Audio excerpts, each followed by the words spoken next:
fixed.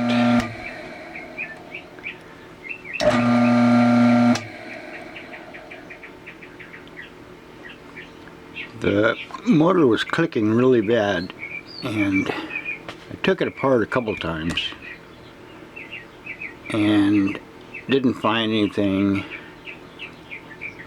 but it would go away and then gradually come back, and it finally came back with a vengeance. And took it apart and changed the bearings,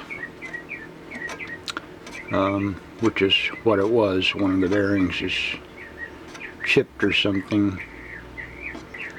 A 6202 and a 6201, two different bearings. The larger bearing, the 6202, is on the outside pulley side, and the 6201, the smaller one, is on the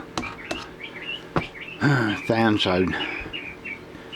It's harder to get the pulley off on this one, but the bearings come out pretty easy. They're pressed on the shaft, which is the tightest part, but it's not that, at least on this one, not that difficult to get on and off. These motors come apart pretty easy.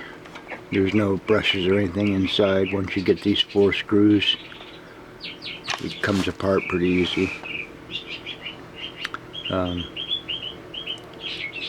The fan on the motor shaft is pressed on, just a very light heat, hair dryer or something, and it came off fairly easy. There is a wave washer between the bearing and this end bell. Just don't want to lose it, but pretty straightforward.